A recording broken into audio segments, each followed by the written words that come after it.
Assalamualaikum kawan semuanya. Selamat datang di channel kami. Ini adalah kisah tentang seorang nenek di Sulawesi yang sombong. Pada akhirnya kena kutukan menjadi ular raksasa. Sebelum kisah ini kami lanjutkan, silakan tulis dulu di kolom komentar dari kota mana saja kalian berada, agar silaturahmi ini tetap terjaga. Jangan lupa untuk like, komen dan subscribe, agar tidak ketinggalan kisah-kisah menarik lainnya. Di sebuah desa terpencil yang dikelilingi oleh hutan lebat dan sawah hijau di pedalaman Sulawesi, hiduplah seorang wanita tua bernama Nenek Siti. Ia bukan sekadar warga biasa, ia adalah orang terkaya di desa itu. Rumahnya yang besar terbuat dari kayu jati kokoh, dengan ukiran megah di setiap sudutnya. Halamannya luas, dihiasi pohon-pohon rindang dan kolam ikan yang jernih. Namun, keindahan rumahnya berbanding terbalik dengan hati pemiliknya. Nenek Siti dikenal sebagai wanita yang angkuh dan pelit. Ia jarang berbicara dengan warga desa kecuali untuk menghina atau menyombongkan hartanya. Ia tak pernah memberi sedekah atau membantu orang lain, meskipun kekayaannya berlimpah. Setiap pagi, ia duduk di beranda rumahnya sambil menyeruput teh hangat, mengamati para petani yang bekerja keras di sawahnya. Bodoh sekali mereka. Bekerja membanting tulang hanya untuk sesuap nasi, gumamnya sambil tertawa kecil. Kalau saja mereka secerdas aku, tentu mereka tidak akan hidup menderita seperti itu. Desa itu memang hidup dari hasil pertanian, dan banyak warga yang menggantungkan hidup mereka dari sawah milik Nenek Siti. Namun, ia menetapkan pajak tinggi bagi para petani yang menggarap tanahnya. Mereka harus memberikan hampir setengah dari hasil panennya kepada Nenek Siti, sementara sisanya nyaris tak cukup untuk memenuhi kebutuhan mereka sendiri. Pada suatu hari, saat musim kemarau berkepanjangan melanda desa, warga mulai kesulitan mendapatkan makanan. Tanaman layu, sawah kering, dan ternak mati kehausan. Banyak keluarga kelaparan, tetapi Nenek Siti tidak peduli. Ia justru semakin memperketat aturan dan melarang siapapun meminta bantuan darinya. Suatu sore yang terik, seorang lelaki tua yang kurus kering datang ke rumah Nenek Siti. Pakaiannya lusuh dan wajahnya dipenuhi kerutan yang menandakan betapa kerasnya hidup yang telah ia jalani. Dengan langkah tertatih, ia berdiri di depan rumah besar itu dan mengetuk pintu perlahan. "Siapa itu?" Suara Nenek Siti terdengar tajam dari dalam rumah. "Ampun, Nenek Siti," ujar lelaki tua itu dengan suara bergetar. "Saya hanya seorang pengembara yang kehabisan bekal. Saya sudah 3 hari tidak makan. Tolong beri saya sedikit makanan atau air. Saya berjanji akan membalas budi ini di lain waktu." Nenek Siti membuka pintu dengan gerakan kasar dan memandangi lelaki tua itu dari ujung kepala hingga ujung kaki. Matanya menyipit penuh penghinaan. "Kenapa aku harus memberimu makan? Aku tidak punya kewajiban memberi sesuatu kepada orang yang bahkan tidak aku kenal." "Tapi, Nenek," lelaki tua itu memohon, "bukankah kita sebagai manusia harus saling menolong? Saya tidak meminta banyak, hanya sesuap nasi atau seteguk air." Nenek Siti mendengus sinis. "Kalau kau lapar, pergilah ke hutan dan cari makanan sendiri. Jangan mengemis di sini seperti orang tak berguna." Lelaki tua itu menunduk. Matanya yang semula penuh harapan kini berubah sendu. Ia menarik napas dalam, lalu berkata dengan suara tenang, "Kekayaan dan kekuasaan tak akan abadi, Nenek Siti. Hati yang angkuh hanya akan membawa malapetaka. Ingatlah kata-kataku ini." Nenek Siti tertawa keras. "Apa kau mengancamku, pengemis tua? Aku tak takut dengan omong kosongmu. Pergilah sebelum aku menyuruh orang untuk mengusirmu." Lelaki tua itu menatap Nenek Siti untuk terakhir kalinya sebelum berbalik dan melangkah pergi dengan tertatih. Namun, angin tiba-tiba berhembus kencang, membuat daun-daun berguguran dan pepohonan bergoyang seolah ikut berbisik. Udara yang tadinya panas mendadak menjadi dingin menusuk. Nenek Siti merasakan sesuatu yang aneh, tapi ia mengabaikannya. Malam semakin larut, namun hati Nenek Siti tak kunjung tenang. Bayangan lelaki tua yang ia usir siang tadi terus menghantui pikirannya. Kata-kata lelaki itu menggema di benaknya, membuatnya merasa gelisah. Ia mengusap wajahnya dengan tangan yang mulai dingin. Angin malam berhembus kencang. Jendela kamarnya berderit pelan, seolah ada sesuatu yang mengintainya dari luar. Ah, aku terlalu banyak berpikir. Lelaki tua itu hanya seorang pengemis biasa. Tak mungkin ia bisa melakukan apapun padaku. Nenek Siti menggerutu sendiri, mencoba menepis kegelisahan yang semakin membebaninya. Namun, saat ia hendak memejamkan mata, sebuah suara berbisik di telinganya. Suara itu pelan, nyaris seperti desisan. Kesombongan membawa kehancuran. Kesombongan membawa kehancuran. Nenek Siti terperanjat. Ia membuka matanya lebar-lebar dan melihat sekeliling kamar. Tak ada siapa-siapa. Hanya keheningan yang mencekam. Ia menghela napas panjang, mencoba mengusir rasa takut yang mulai merayap di hatinya. Dengan enggan, ia memaksa dirinya untuk tidur. Namun, begitu ia terlelap, mimpi buruk menyergapnya. Dalam mimpinya, ia berdiri di tengah hutan yang gelap gulita. Udara terasa lembab dan dingin. Kabut tebal menghalangi pandangan. Dari kejauhan, terdengar suara desisan pelan. Nenek Siti mencoba berlari, tetapi kakinya terasa berat, seolah ada sesuatu yang menahannya. Ketika ia menunduk, tubuhnya mulai berubah. Tangannya yang dulu keriput perlahan ditumbuhi sisik berwarna hijau tua. Jari-jarinya menyatu, membentuk cakar panjang yang menjijikan. Nafasnya semakin berat, dan saat ia mencoba berbicara, yang keluar hanyalah suara desisan tajam. "Tidak, apa yang terjadi padaku?" Ia berteriak dalam ketakutan. Dari balik kabut, muncullah sesosok pria tua yang tak asing baginya. Lelaki pengemis yang tadi siang ia usir kini berdiri tegak dengan mata tajam yang bersinar redup. "Nenek Siti, kini kau akan merasakan penderitaan yang sama seperti orang-orang yang kau remehkan." Suara lelaki itu bergema, penuh wibawa. Nenek Siti menggeleng panik. "Tidak, kumohon, jangan lakukan ini padaku. Aku bersedia memberikan hartaku. Aku akan berubah," jeritnya penuh ketakutan. Lelaki tua itu tersenyum dingin. "Sudah terlambat. Kesempatanmu telah hilang. Kutukan ini adalah hukuman bagi kesombonganmu." Nenek Siti terbangun dengan napas terengah-engah. Dadanya naik turun, tubuhnya basah oleh keringat dingin. Ia mencoba mengatur nafas, meyakinkan dirinya bahwa itu hanyalah mimpi buruk. Namun, saat ia menyingkap selimutnya, tubuhnya membeku ketakutan. Di seluruh lengannya, sisik-sisik hijau mulai bermunculan. Ia menyentuh wajahnya dengan tangan gemetar dan merasakan permukaan kasar seperti kulit reptil. "Tidak, ini tidak mungkin," bisiknya.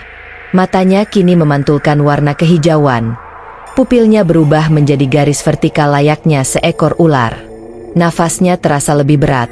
Lidahnya terasa aneh, seolah ingin bergerak menjulur keluar. Ketakutan menyelimutinya. Ia berlari ke cermin besar di sudut kamar, berharap semua ini hanya ilusi. Namun, yang ia lihat di pantulan cermin bukanlah dirinya yang biasa, melainkan makhluk mengerikan dengan mata reptil yang tajam dan tubuh yang perlahan-lahan kehilangan bentuk manusianya. Kutukan itu benar adanya. Nenek Siti jatuh terduduk.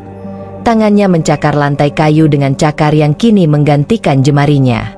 Tangisannya berubah menjadi desisan, dan ia mulai merasakan sesuatu yang menguasai tubuhnya.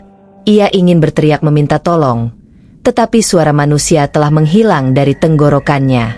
Di luar rumah, angin berhembus kencang. Para warga desa yang terlelap tak menyadari bahwa malam ini, sesuatu yang mengerikan telah lahir di dalam rumah megah Nenek Siti. Dan ini baru permulaan dari penderitaan yang akan ia hadapi. Fajar menyingsing, namun rumah besar Nenek Siti tetap sunyi. Para warga desa yang biasanya mendengar suara bentakan atau langkah kaki sang nenek, mendadak merasa ada sesuatu yang ganjil. Tak ada suara dari dalam rumah megah itu. Tak ada tanda-tanda kehidupan.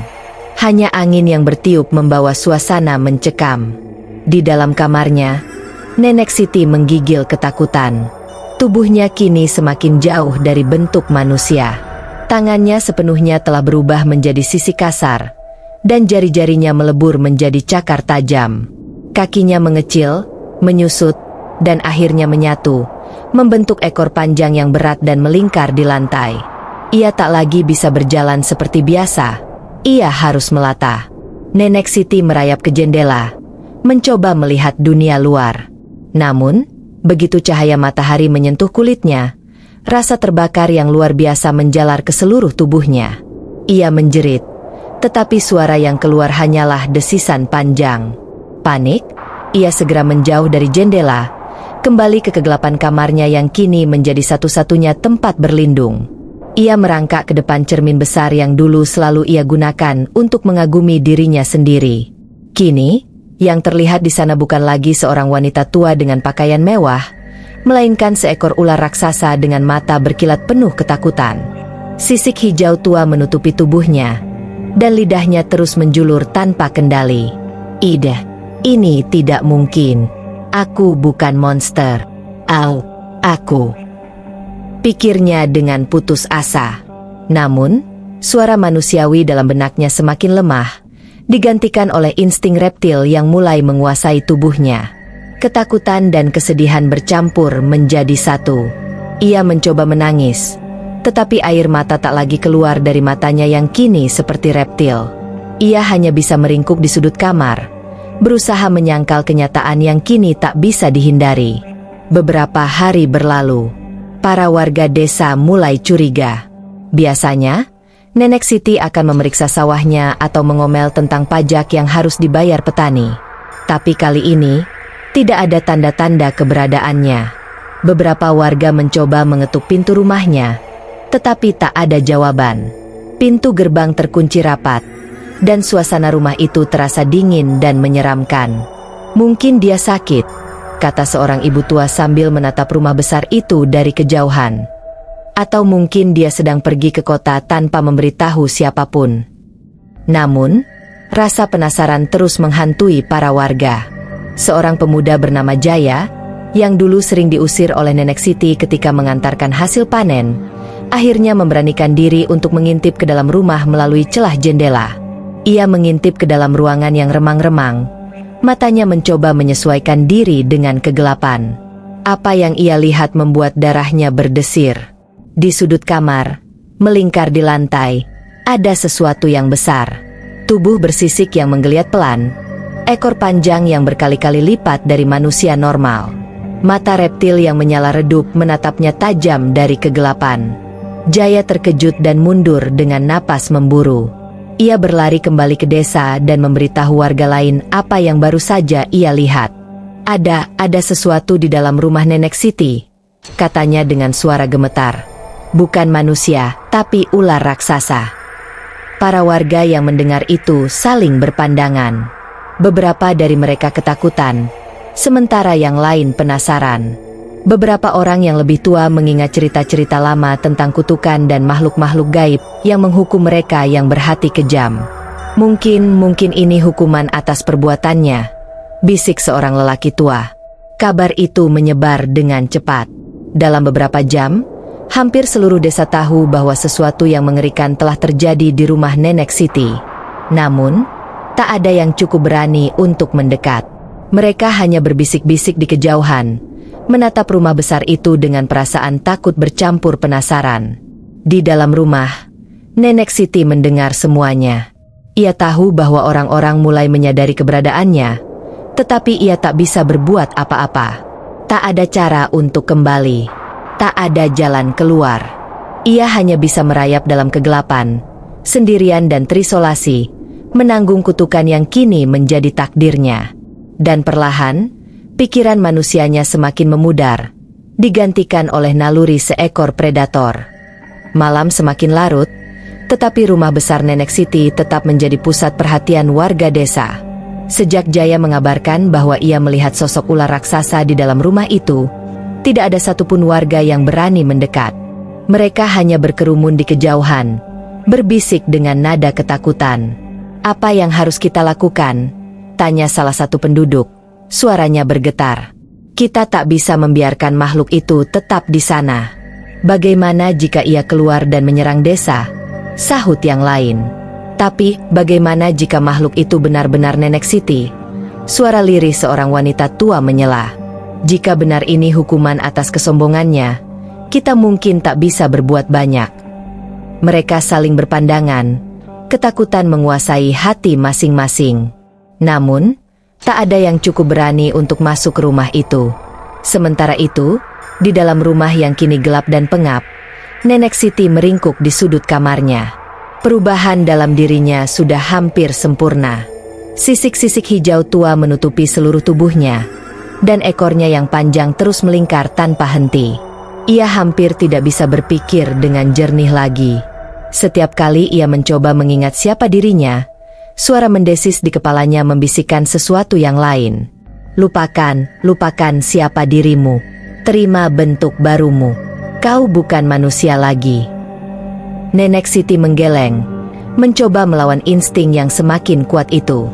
Namun, tubuhnya tidak lagi patuh pada pikirannya. Ia semakin terbiasa merayap, semakin nyaman dalam kegelapan.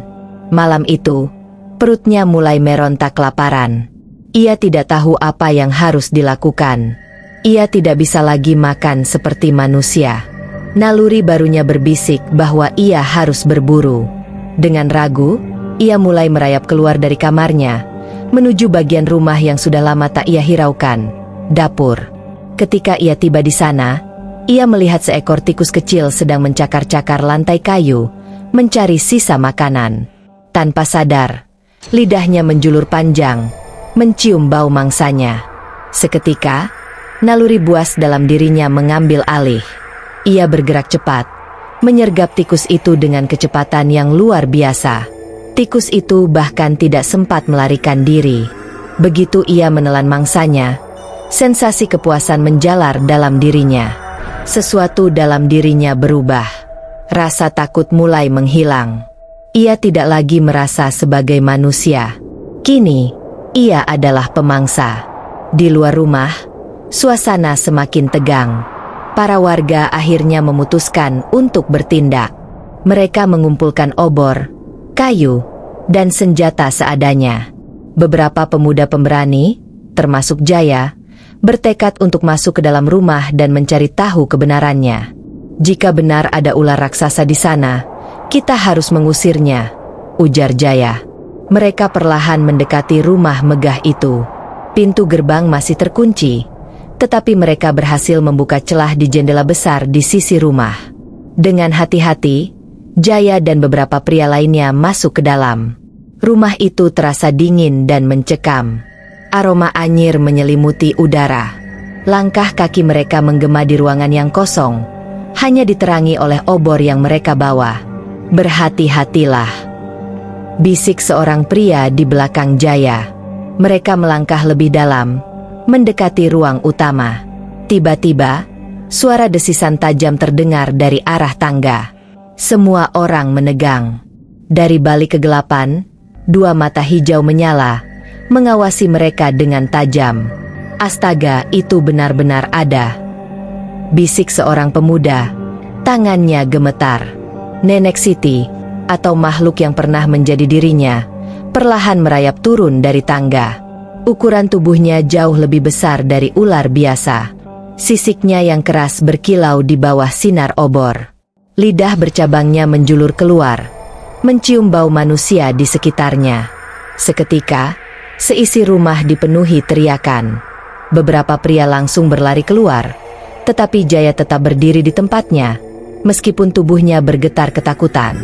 Nenek Siti, apakah itu kau? Tanyanya dengan suara hampir tak terdengar. Makhluk itu berhenti. Ada sesuatu dalam kata-kata Jaya yang membuatnya ragu. Mata reptilnya menatap pemuda itu. Dalam benaknya, kenangan samar-samar tentang dirinya sebagai manusia kembali muncul. Namun, semakin ia mencoba mengingat, semakin instingnya menolak. Ia ingin berbicara. Ia ingin meminta pertolongan. Tapi yang keluar dari mulutnya hanyalah desisan panjang.